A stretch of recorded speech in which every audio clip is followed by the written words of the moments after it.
जी, तो आपको मिलवाते हैं कोरियोग्राफर वहीद से। अस्सलाम वालेकुम। वालेकुम अस्सलाम। सबसे पहले मैं आपको वेलकम कहती हूँ इनर पाकिस्तान के इस प्रोग्राम में, ख़ास मुलाकात सीज़न 2 में। और हम जानेंगे आपसे ऐसी बातें जो कि हमारी पब्लिक को नहीं पता। आपसे होंगी कुछ खट्टी, कुछ मीठी बातें, कुछ तनकीद, कुछ ऐसे सवालात जिनके बारे में हमारी पब्लिक जानना चाहती है। हमारी पब्लिक के सवालात हैं जो हम आपसे करेंगे, और हम उम्मीद करेंगे कि आप हमें सच सच बातों का जवाब देंगे और खरी खरी बातें होंगी। अच्छा, ये बताएं, आपने अपने करियर का आगाज़ कब और कहाँ से किया?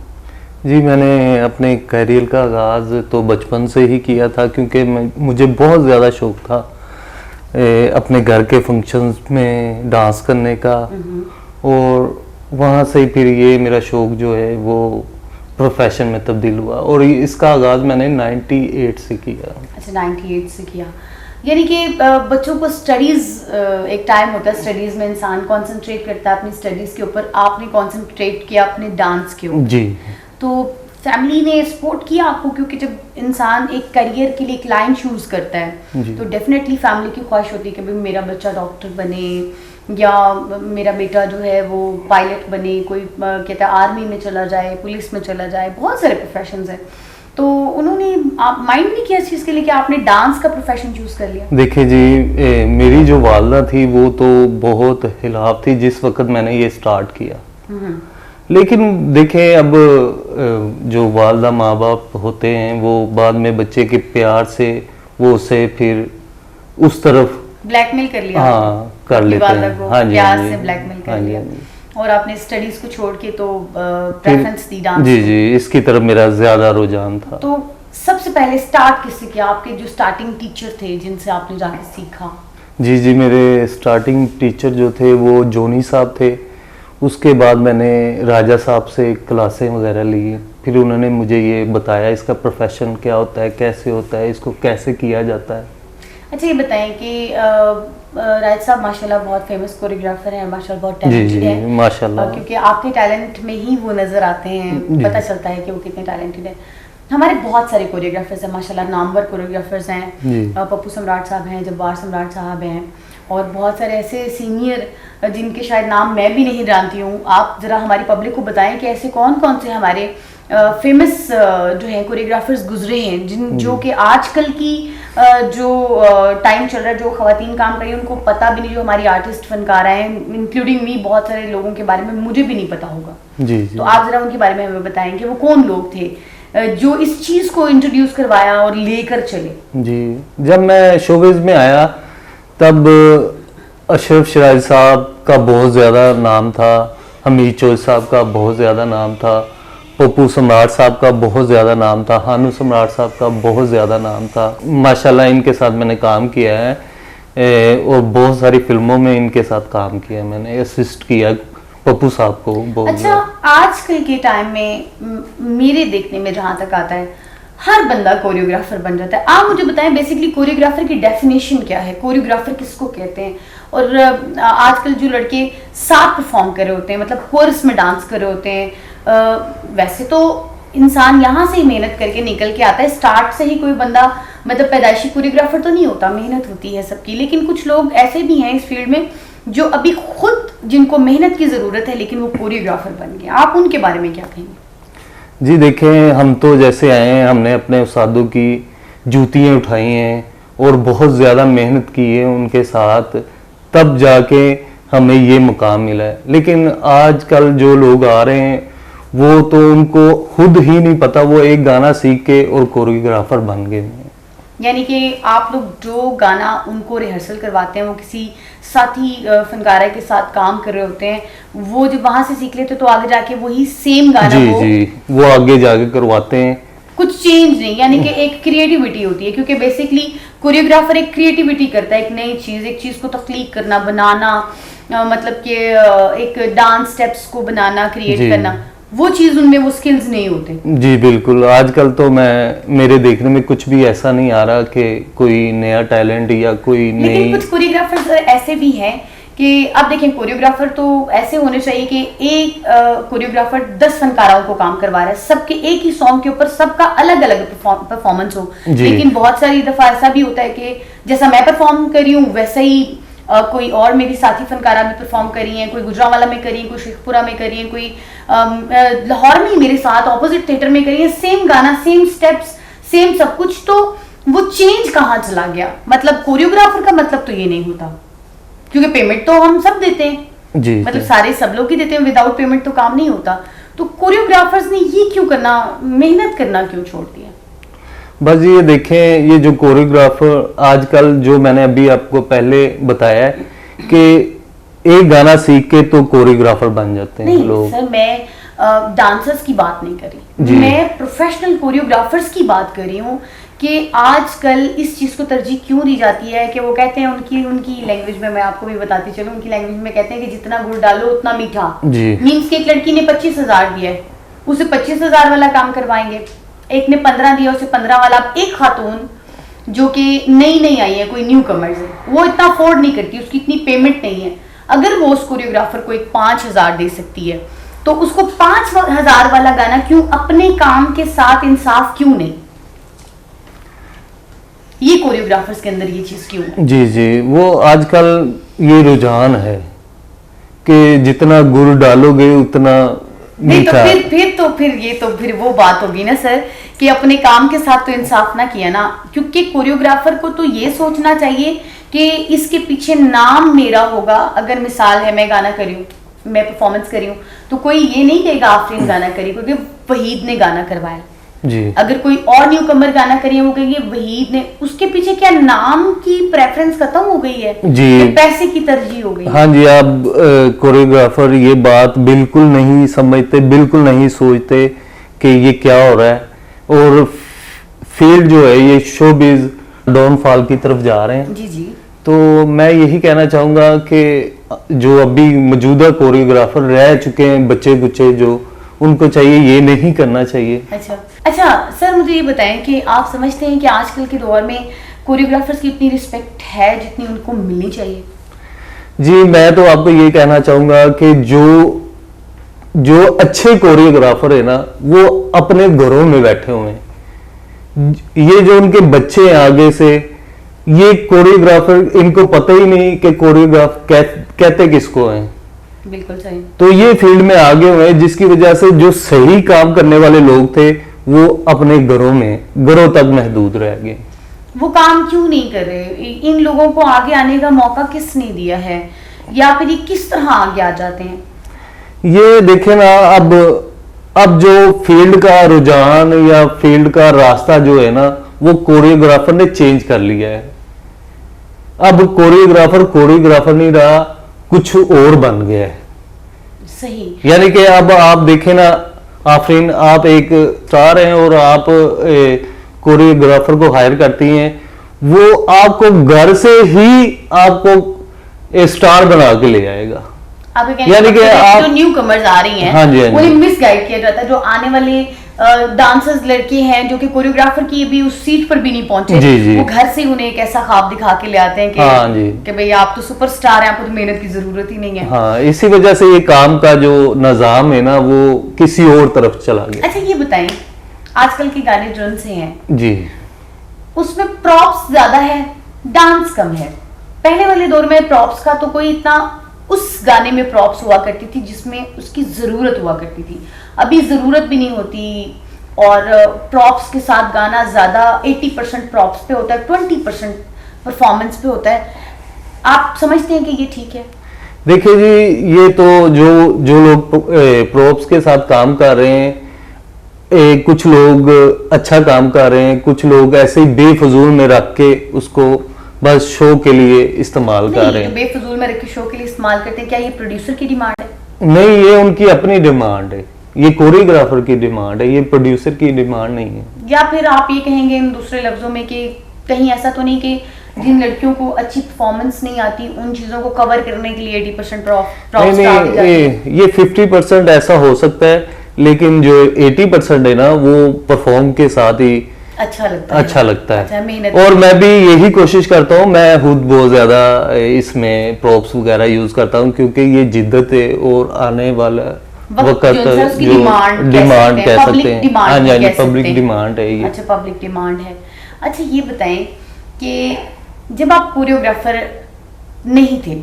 जी ऑफ कोर्स आप स्टार्ट से कोरियोग्राफर तो नहीं होंगे, उससे पहले भी आपका एक टाइम गुजरा है फील्ड में, शोबिज में। जी जी आपका वो टाइम, उसके बाद जब आप कोरियोग्राफर की लाइन में, मिसाल है आप एक स्टूडेंट थे, जी। जब आप कोरियोग्राफर की पोजीशन पर आए तो कुछ प्रॉब्लम्स का सामना करना पड़ा, या कुछ लोगों ने कहा हो कि आपको कोरियोग्राफर नहीं बनना चाहिए, या अभी तुम कोरियोग्राफर नहीं हो, तो कोई प्रॉब्लम्स या कुछ ऐसा कि आराम से आने दिया आपने? नहीं नहीं, ये देखिए, ये जो हमारी फील्ड है ना, इसमें तो आराम से आप भी नहीं आई होंगी, जी, हैं? बिल्कुल। तो मैं कैसे आ सकता हूँ? अच्छा, प्रॉब्लम्स का सामना हाँ जी, हाँ जी, करना बहुत ज्यादा प्रॉब्लम का सामना करना पड़ा। और जब मैं इस फील्ड में एंटर हुआ था तो इस फील्ड पे सम्राटों का राज था। पड़ा। सही। तो इवन के वो तो अपने बच्चों के अलावा किसी को देखना पसंद नहीं करते थे। अच्छा।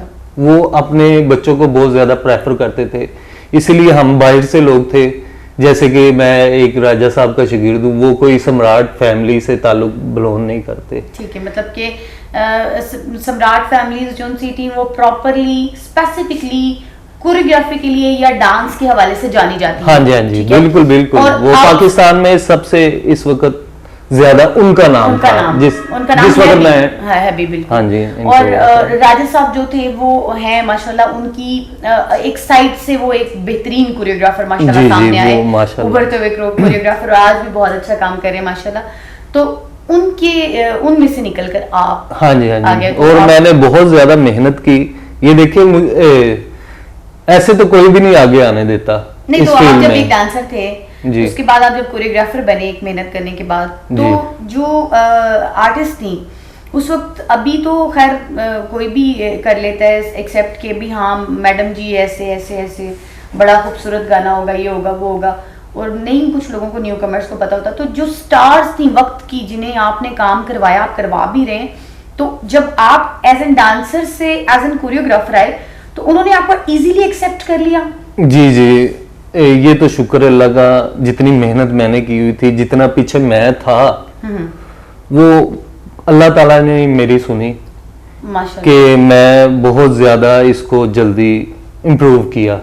यानी कि जो आर्टिस्ट स्टार थी उन्होंने बहुत ज्यादा नहीं, ये जल्दी तो कहा एक्सेप्ट कि- कर ये लिया। तो नहीं कहा कि चलो चलो मतलब डांसर है तो मैं क्यों करा, तो मैं नहीं नहीं, मैं इस फील्ड में आई तब था जब मैं एक कोरियोग्राफर की हैसियत से अच्छा, था। आप उन देखने वालों को भी ये बताएं कि कोरियोग्राफर के लिए किन किन चीज़ों का सेक्रीफाइस करना पड़ता है।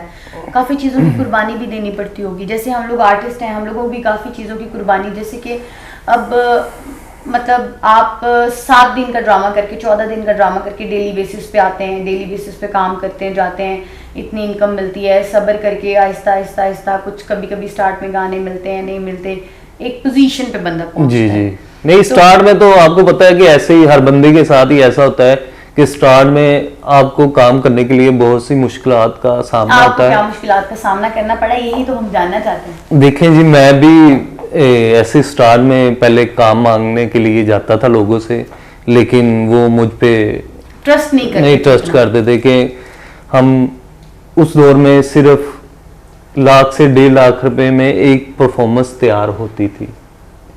इतनी investment होती हाँ, है। इतनी इन्वेस्टमेंट होती थी। इसमें क्या है मतलब लड़के लड़के कपड़े, डांस, सब कुछ? हाँ जी, कपड़े, अच्छा, तो सब कुछ उसमें include है पॉप्स इंक्लूड था। अच्छा जी। तो वो इतनी जल्दी कोई रिस्क नहीं लेना चाहता था, लेकिन फिर भी आस्ता आस्ता मैंने लोगों के साथ काम करना शुरू किया। उन्होंने मेरी परफॉर्मेंस देखी और उसके बाद मुझे Competition आया, हाँ जी, हाँ जी, आमने सामने। आमने सामने आया। वो मैंने जो लो कैटेगरी के साथ परफॉर्म किया ना, स्टारों के साथ, तो वो उन्होंने मुकाबला किया मेरी परफॉर्मेंस ने। अच्छा, आपने तो फिर- यानी कि जूनियर्स को आइटम्स तैयार करवाई और सीनियर्स के साथ कंपटीशन करवाया। जी, जी। फिर आपका काम निकल के सामने आया, तो फिर आपने उस चीज को, आपको सबने हायर करना शुरू हाँ जी, किया। हाँ जी। अच्छा, ये बताएं कि जब आप कोरियोग्राफर की पोजीशन पे पहुंच गए तो कोई दिमाग खराब हुआ थोड़ा कि भाई मैं तो कोरियोग्राफर हूं? नहीं, मेरा तो है नहीं हुआ, अभी तक तो नहीं हुआ, आगे का कुछ पता नहीं है, लेकिन मैं कोशिश करूंगा आगे भी ना हो। अच्छा, ये बताएं कि कभी इस चीज के लिए झूठ बोला हो कि एक स्टार हो सामने और आप उसको ना कह सकते हो कि एक बंदा गलत काम कर रहा है, मतलब कि डांस ठीक नहीं कर रहा, और आप उस स्टारिज्म में ही आपने कहोगे मैडम वेरी गुड, बहुत अच्छे नहीं जी, बोला।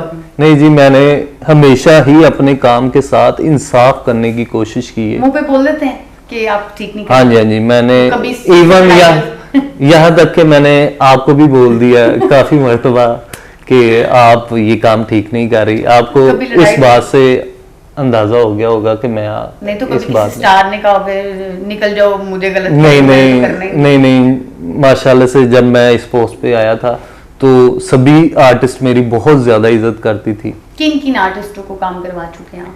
जी, मैंने तो वैसे काफी आर्टिस्टों को काम करवाया। उनमें सबसे पहले मैंने निगार चौधरी से स्टार्ट किया, उसके बाद सिद्रा जी हैं माशाल्लाह, वो बहुत अच्छा काम करती हैं। उनकी सिस्टर सिमरा को करवाया, फिर सोबिया खान, आफरीन खान, हनी शहजादी, आफरीन परी।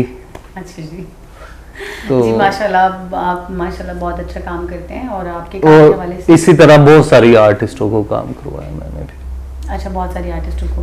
तो इश्क हुआ हो कभी किसी से, मतलब कि जब आप कोरियोग्राफर की लाइन में थे या नहीं थे, जैसे आपने अपना करियर स्टार्ट किया तो मतलब इतनी सारी खूबसूरत लड़कियों को काम करवाते हैं तो ऑफ कोर्स बंदे का दिल तो किसी पे भी आ सकती है। जी जी, ये अभी जो इंटरव्यू देख रहे होंगे वो माशाल्लाह मेरी बात समझ जाएंगे और फॉलो करेंगे कि मुझे भी इश्क हो गया था। अच्छा। और हुआ है। अच्छा। और हुआ है, और जिसे मैंने इश्क किया है वो मुझे मिल गया है। अच्छा, चलिए, तो बहुत अच्छी बात है, सबको मिल जाना चाहिए जिससे बंदे को इश्क हो। फिर तो आपसे दुआ लेनी चाहिए क्योंकि आपकी जल्दी पूरी हो जाती है। अच्छा, ये बताएं कि शोबिज़ में आप ख़वातीन को मेहनत करवाते हैं तो क्या आप ये मशवरा आप लोग भी देते हैं कि आपको मैंने परफॉर्मेंस तो करवा दी है लेकिन फ़ला आर्टिस्ट आपके मुकाबले में है तो आज 15 सीटें लगवा लो, आज 10 सीटें लगवा लो, अपने आप को क्लैप करवाओ या फ़ला आर्टिस्ट को हूट करवाओ, या कुछ ऐसा कोई मशवरा आप लोग देते हो? या क्योंकि ये होता है। देखिए जी, मैंने तो अभी तक जिन आर्टिस्टों के साथ काम किया ना, उनमें से कोई ऐसी आर्टिस्ट नहीं है कि जिसको मैंने मशवरा दिया हो। मे भी शायद वो लगवाती हो लेकिन मैंने किसी को मशवरा नहीं दिया। मुझे यकीन है आप नहीं बताएंगे कि कौन लगवाता है इस वक्त, क्योंकि आप कोरियोग्राफर हैं और आप इस चीज़ में नहीं आना चाहेंगे। अच्छा, सॉरी, मैं मजाक कर रही थी। लेकिन आप ये बताएं कि अगर कोई लगवाता भी है तो आपने कभी उनको मना नहीं किया कि आप काम करिए, आप अपने काम से इस चीज़ की क्लैप लें, आपको इस चीज़ की ज़रूरत नहीं? देखिए जी, मैंने तो हमेशा कोशिश की है कि मेरे एक काम से आर्टिस्ट जो मेरे साथ काम कर रहा है वो मेरे काम से इम्प्रूव हो। मैंने तो ये कोशिश की है, लेकिन जो इंसान की फितरत होती है वो वहाँ बाहर आ ही जाती है। बहुत प्यारी बातें हो रही हैं जी कोरियोग्राफर वहीद के साथ। यहाँ पर लेते हैं हम खास मुलाकात सीजन 2 में एक छोटा सा ब्रेक के बाद आपकी खिदमत में दोबारा हाजिर होते हैं।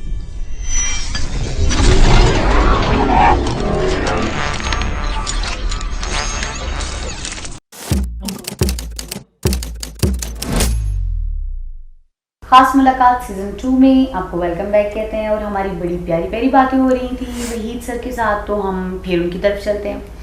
अच्छा सर, ये बताएं कि आप माशाल्लाह कोरियोग्राफर हैं, तो आपकी फेवरेट कोरियोग्राफर्स कौन हैं? पप्पू सम्राट साहब, निगाह हुसैन साहब और मेरे खुद के उस्ताद राजा साहब। राजा साहब प्यार करते हैं आपसे? बहुत ज़्यादा।